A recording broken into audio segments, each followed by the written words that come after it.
pompier, vétérinaire, policier, des métiers, il y en a à pogner. Mais c'est le sujet de notre épisode d'aujourd'hui. On commence avec la chronique Ta mère, on poursuit avec une entrevue avec M. Alexis Brunel-Duceppe, qui est notre député fédéral de la région, puis on termine le tout avec moi qui va répondre aux mêmes questions qu'à la saison 1 des chroniques Ta mère d'Adossez-vous. Donc, Adossez-vous, ça commence quand? Ça commence maintenant!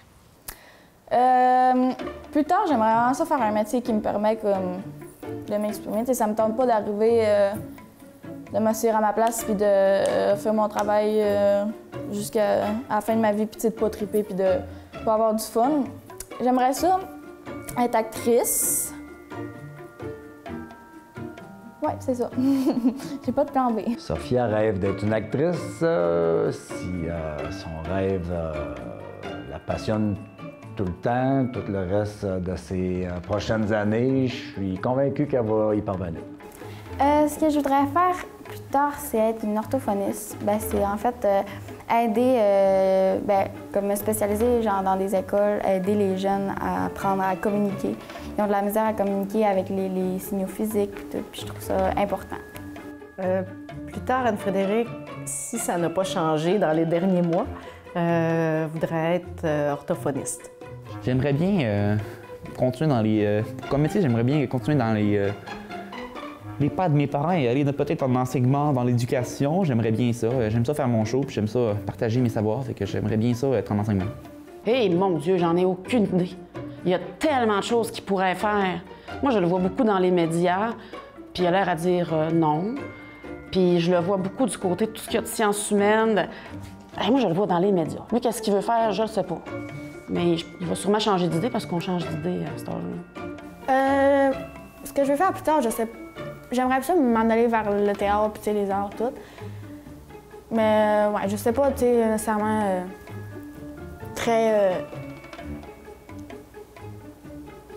précisément. Oui, merci. Quel métier Mirose va faire plus tard? C'est une question que je lui pose régulièrement. Pour le moment, elle semble vouloir aller côté théâtre, comédienne, actrice. Elle a des beaux grands rêves. Elle veut s'en aller à Montréal, à Los Angeles. Pas de problème, maman, elle peut bien y aller aussi. Qu'est-ce que j'aimerais faire plus tard?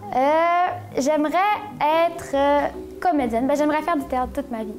Puis de l'art dramatique, parce que, ouais. Sinon, j'aimerais beaucoup être professeure au primaire. Parce que, ouais, j'adore enseigner. Enseigner, j'ai jamais enseigné, mais j'aime l'école, j'aime aussi parler. Puis, qu'est-ce que Maud va faire plus tard? Selon moi, elle voudrait être comédienne. Selon moi, elle voudrait être comédienne. Moi, je pense que j'aimerais qu'elle soit. Mais moi, je pense qu'elle va être professeure. Mais là, c'est un site journaliste, là. Ça aimerait ça aussi. Tu sais, je sais pas. J'aimerais ça être kinésiologue. Ce que j'ai hâte. Laetitia, plus tard, elle aspire vraiment d'aller dans le domaine de la santé. C'est une personne qui aime aider les gens, qui a besoin de contact humain, donc je la vois vraiment là-dedans. Elle y va un peu, présentement, elle aimerait beaucoup aller dans le domaine de la physiothérapie, parce que Laetitia fait de la danse depuis son tout jeune âge, donc elle a eu à vivre avec différentes blessures. Donc le domaine sportif aussi l'attire au niveau de la réadaptation et de la guérison des blessures. Mon père, il me dit souvent aussi qu'il pouvait retourner le temps. Il deviendrait pilote d'avion, ou d'hélicoptère. Non, d'avion. Parce qu'il trouve ça vraiment cool, puis il aurait vraiment aimé ça faire ça. Oh, les métiers que j'aurais aimé faire, la liste est tellement longue. Il y a beaucoup de choses que j'aurais aimé. Mais le premier, c'est pilote d'avion ou pilote d'hélicoptère, voler dans les airs. C'est une passion. Si ma mère n'était pas directrice, je pense que elle travaillerait encore avec des jeunes avec un handicap. Oui. Si je faisais un autre métier, je serais pharmacienne. C'est un métier qui m'a toujours intéressée. Ma mère, je la voirais éleveuse de chiens. Parce qu'on a acheté un chien récemment, puis elle aime vraiment son chien, genre beaucoup. Fait que je pense que je la verrais très bien éleveuse de chiens. Puis elle collerait tous les chiens toute la journée. Je le sais pas, j'aime ce que je fais. Je prendrais ma retraite. Puis je ferais du bénévolat. J'aime le travail que je fais. Ma mère, si elle n'était pas coiffeuse, je pense que, en tout cas, elle ne serait pas secrétaire certain. Je pense que ce serait quand même dans les affaires, mettons, d'esthétique, des affaires comme ça. Là. Ouais. Si je n'étais pas coiffeuse, je serais psychologue, sans aucun doute. Parce que j'adore écouter les gens. J'adore les comprendre. Je pense que j'ai la faculté de comprendre l'incomprenable. On pourrait aller très loin là-dedans, mais j'aime ça comprendre le pourquoi du pourquoi qu'une personne va faire telle chose ou va dire telle affaire. Ou je pense que j'ai la faculté de comprendre ce qui est incomprenable. Si elle faisait pas le métier qu'elle ferait en ce moment, ma mère, je pense qu'elle serait police. Si je ne faisais pas ce que je ferais actuellement, si je recommencerais, je serais policière.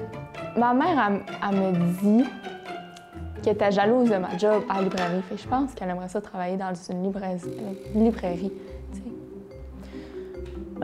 Si j'avais à choisir un autre métier de ce que je fais présentement, j'ai l'impression que le domaine de la santé aurait été quelque chose qui m'aurait intéressée. J'y avais même déjà pensé à un moment donné de changer mon programme pour aller en réadaptation physique ou quelque chose comme ça, puis ce serait peut-être quelque chose que j'aurais aimé explorer. Ma mère, ce qu'elle voulait faire quand elle était jeune, elle m'a déjà dit qu'elle voulait devenir infirmière. À son âge, je me dirigeais davantage vers le milieu de la santé. C'était pas clair. Finalement, j'ai eu l'appel du milieu scolaire. Mais je pense qu'elle a été prof pendant un petit bout, fait que je pense que elle a toujours voulu être prof, dans ma tête, me semble. Ouais, je pense qu'elle a toujours voulu être prof. À 15 ans, j'étais pas au stade. Ah, j'étais au stade. Ça dépend des séries qu'il y avait à la TV. Là, dans ce temps-là, il y avait Queens, c'était un médecin légiste. Fait que là, nous, on voulait tout être médecin légiste, faire des autopsies, là, puis c'était vraiment tendance. Ma mère a toujours voulu être coiffeuse. Tout le temps. Là. Depuis qu'elle était petite, elle a tout le temps voulu être coiffeuse. Puis c'est ça qu'elle fait. Quand j'avais l'âge d'Adimi, qui a encore 14 ans, je voulais être coiffeuse. Ma mère, quand elle avait mon âge, je pense qu'elle voulait être travailleuse sociale. J'en ai un métier que j'aurais pas le goût de faire, c'est tenir les panneaux de signalisation. Trop long, pas assez d'action. Maman, je pense qu'elle deviendrait pas comédienne parce que, tu sais, même si elle est super charismatique et qu'elle est fun dans la vie, elle est gênée, genre. Puis même ici, de faire les chroniques de ta mère, ça représente un défi pour elle, je pense. Moi, je serais incapable de faire un métier trop routinier. Il y a plein de gens qui sont capables de le faire et c'est tant mieux, mais c'est pas pour moi. Ma mère ne pourrait pas tout ce qui touche les mathématiques.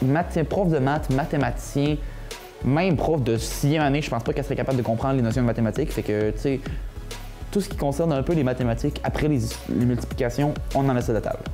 Le domaine de la santé. On se ressemble finalement, mon fils. Ma mère ne ferait pas secrétaire. Ma mère, quand elle est rendue dans les papiers, faut pas la déranger zéro. Là. Zéro, parce que si ma mère va se transformer en un monstre, là, c'est... Non, faut pas qu'elle soit secrétaire, zéro. Des métiers sans cœur. Un métier que c'est seulement pour s'enrichir sur le dos des autres. Et que tu penses juste à toi tout le temps. C'est comme, on dirait que je comprends pas. Je comprends pas ça, puis je pourrais pas faire ça. Je serais pas capable. Quel métier ma mère ne pourrait jamais faire? Je pense que... ma mère, je sais pas.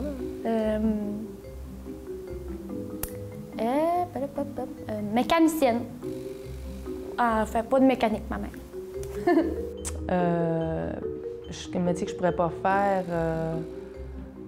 probablement quelque chose autour d'infirmière préposée aux bénéficiaires ou quelque chose qu'on voit. Là. Puis pourquoi? Parce que la proximité avec les gens, on le voit bien là, de ce temps-là, changer les personnes, prendre soin des personnes. Je prendrais soin, mais autrement, là, mais aller jusqu'à... Ah, ça doit être quelque chose de très... Non, ouais, très dur. Elle pourrait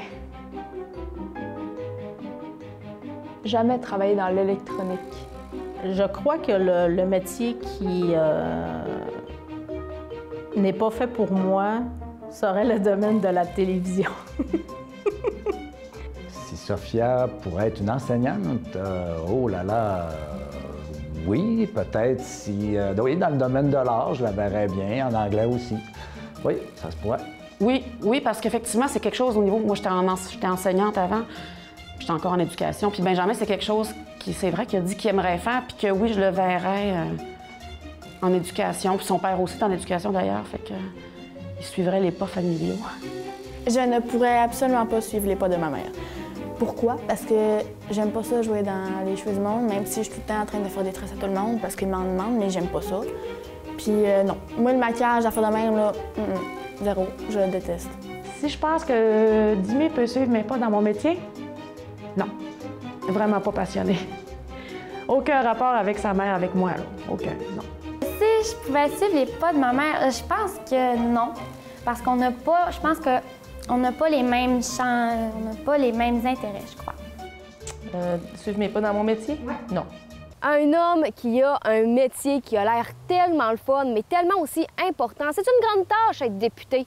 Bien, on va en entendre un peu plus parler avec notre entrevue avec Alexis Brunel du CEP à l'instant. Donc, merci d'avoir accepté d'être avec nous aujourd'hui. Ça fait plaisir. Est-ce que vous m'entendez bien? Oui. Oui. Fantastique. OK. Fait que, on va y aller avec notre première question. À quel moment vous avez su que vous vouliez être député? Oh mon Dieu, ça fait longtemps que je pense d'aller en politique. Mais ça a pris du temps avant de faire le saut. Mais je vous dirais que quand j'ai atteint la trentaine, c'est à ce moment-là que j'ai vraiment eu l'intérêt pour me lancer en politique active. Puis au bout de la ligne, ça aura pris 9 ans avant de le faire. Donc, je me suis lancé en politique à l'âge de 39 ans. Wow! Puis, on sait que la semaine prochaine, vous allez à Ottawa faire des demandes.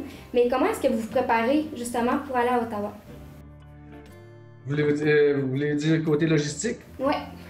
C'est-à-dire que là, Mario et moi, évidemment, avec tout ce qui se passe, il faut être vite sur nos patins, comme on dit. On utilise beaucoup la recherche du bloc aussi pour arriver prêt, pour connaître le dossier de fond en comble, pour connaître tous les tenants et aboutissants. Donc, présentement, aujourd'hui, on a fait des sorties médiatiques. Maintenant, c'est du travail par rapport à nos propositions.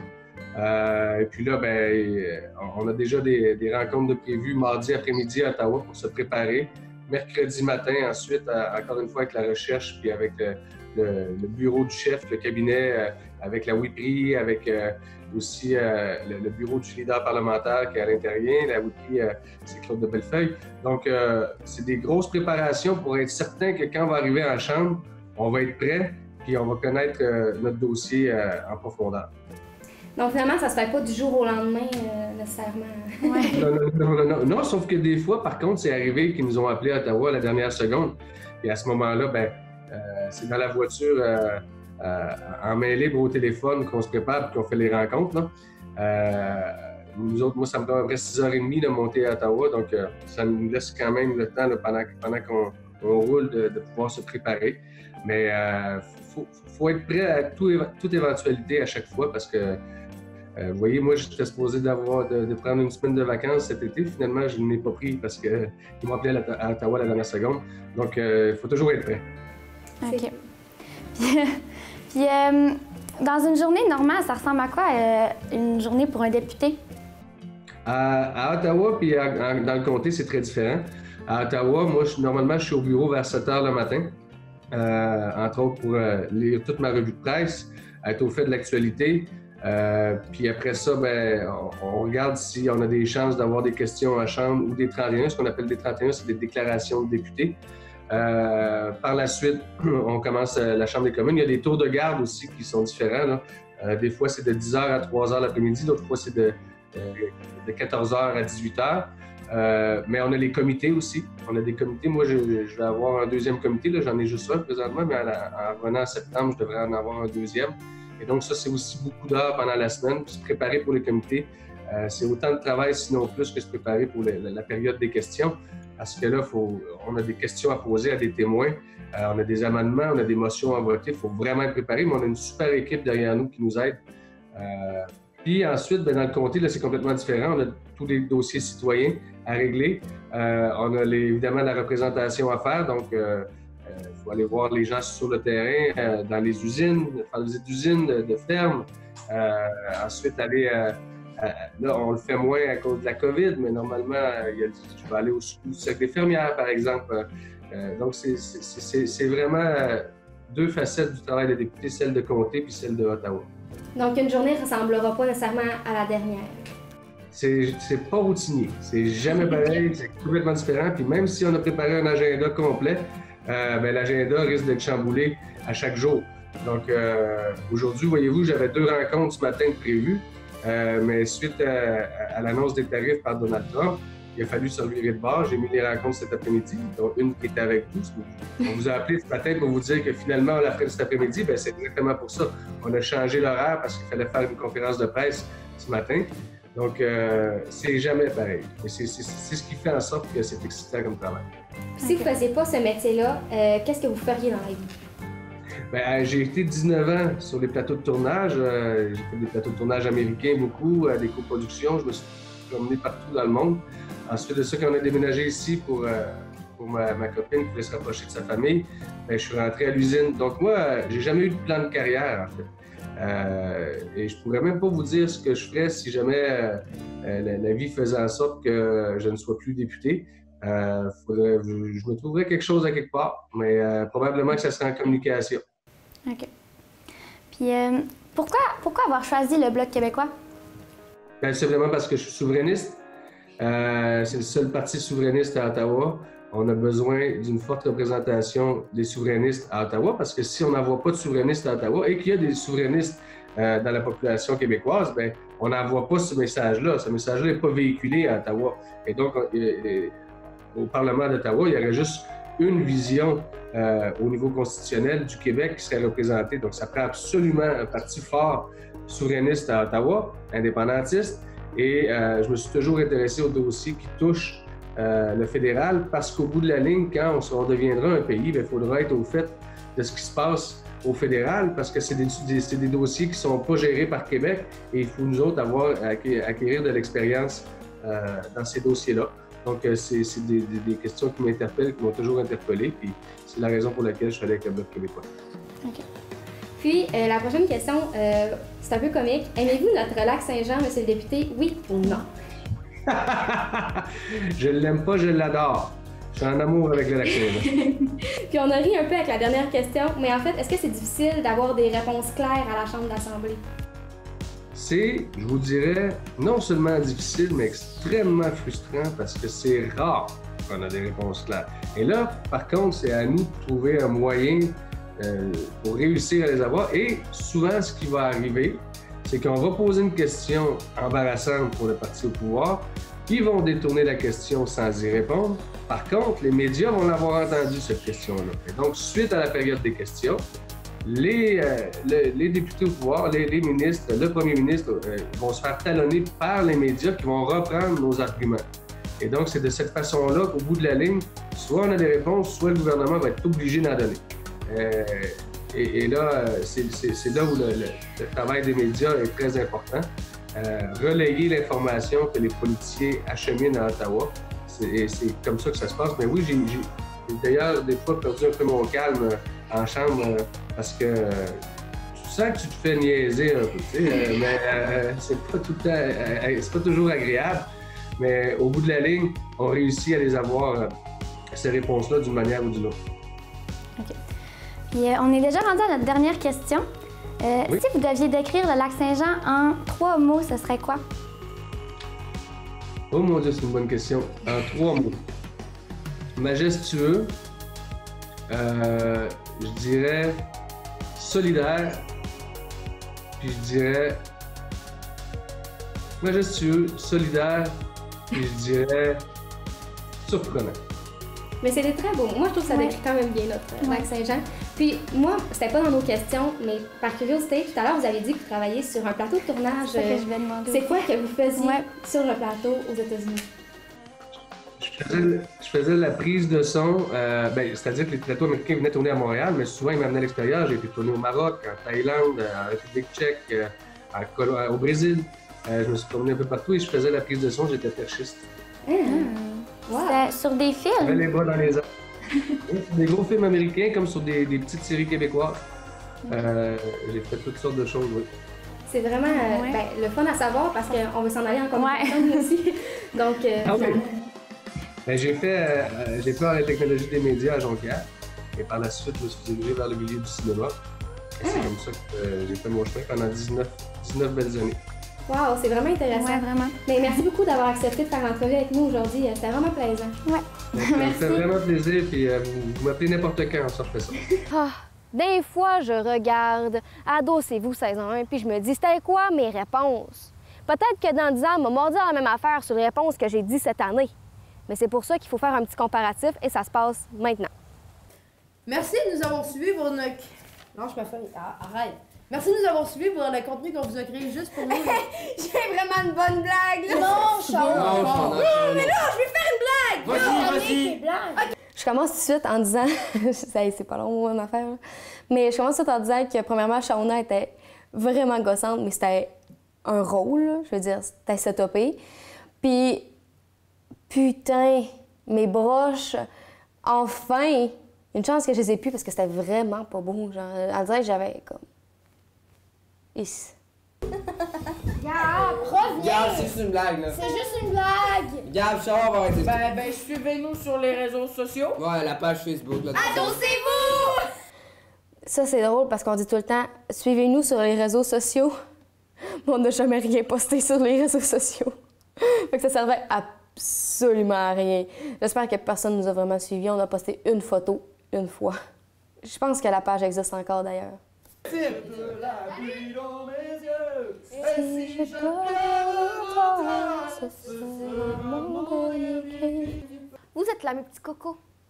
Aujourd'hui, moi et Clara Love, nous sommes en froid. Veux-tu l'expliquer? C'est tellement malaisant à regarder.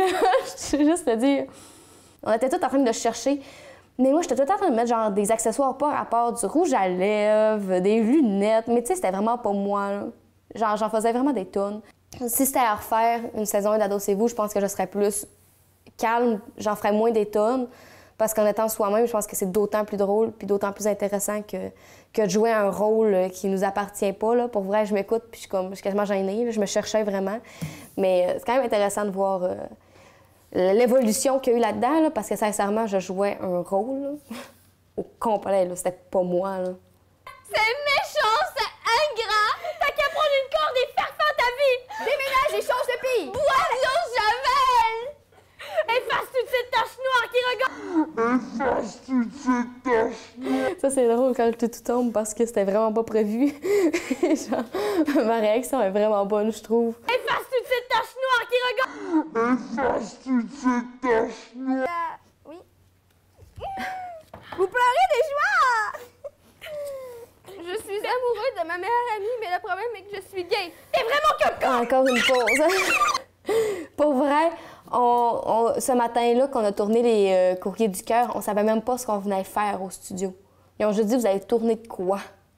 Fait que pour être honnête, on n'était pas du tout préparés. Puis quand vous vous impliquez dans de quoi, quand vous dites vous allez faire de quoi, préparez-vous et impliquez-vous au complet parce que ça va vous suivre. Quand vous faites de quoi, il vaut mieux le faire bien la première fois, puis être préparé en avance, puis impliquez-vous à 100 dans les projets, même si vous n'êtes pas sûr que ça va vous allumer, parce qu'au final, ce que vous faites, ça reste. Tu sais, je veux dire, c'était un beau projet, et ça donnait un beau résultat, mais je me serais peut-être plus donné en sachant ce que je suis aujourd'hui. J'ai peur que ma blonde découvre que je suis transgenre. Moi, j'aimerais juste voir la réaction des gens qui l'écoutaient chez eux. Parce que moi, j'ai un très gros malaise en l'écoutant en ce moment. Est-ce que les gens étaient aussi malaisés que moi? Je sais pas. Parce que nous autres, en studio, c'était très drôle. Entre nous, c'était drôle. Quand je les réécoute, je trouve pas ça très drôle. La Saint-Valentin, c'est pour les cons. Bande de cons. Oh, et le signe de merde! Oh! Bref! Est-ce que la pinouille... Oh, en plus, tu veux voler mes amis! Mes amis, le lapinouille, et ensuite mes amis! Tu rigoles, t'as volé mon amoureux! C'était le mien! C'était le mien! On hurle tout le long. Pourquoi? C'est à cause qu'on a commencé, on s'est fait marier à l'aveugle. OK. Dans l'émission, ils disent on s'est fait marier à l'aveugle. Il y a un vrai TV show, une vraie émission Netflix, que c'est ça qu'ils font. Ils se marient à l'aveugle. Comment tu fais? Tu connais pas la personne, tu connais pas vraiment ses passe-temps, tu l'as jamais vu de ta vie. On était jeunes. Faut pas être trop critique. Sinon, je pense que j'irais trop fort. Oups. Oh mon Dieu, les Vox Pop. Nous n'étions pas du tout préparés. On n'avait même pas de questions. Qu'est-ce que tu fais, ma grande? Tu demandes des Vox Pop, mais tu n'aimes pas ce que tu vas dire. Et deuxième point, à bien mentionner, c'est que personne voulait le faire. Comme la population de Dolbeau était vraiment pas in, mais c'était super malaisant. Super, parce que personne ne voulait le faire. Puis quand on le faisait, on n'avait même pas de questions de préparer, comme j'ai dit. Fait que ça ressemblait à « C'est quoi ton animal préféré? » Juste pourquoi tu insistes pour ça? Comme on voulait vraiment faire des Vox Pop, je m'en souviens. Mais on n'a rien préparé. On n'a rien fait. Oh. J'en dis pas plus. Ça parle de soi-même. Oh non, ça, c'est thérapie de couple que je suis dedans. Je jouais un rôle, au moins. T'étais jeune, t'étais jeune, t'étais jeune, t'étais jeune, t'étais jeune, t'étais jeune, t'étais jeune. Faut que je me le rappelle. Faut que je me le rappelle, sinon j'ai goût de pleurer. Ouais. Et voilà ce qui complète notre épisode sur les métiers. On se revoit la semaine prochaine pour l'épisode sur les rêves. C'est un rendez-vous.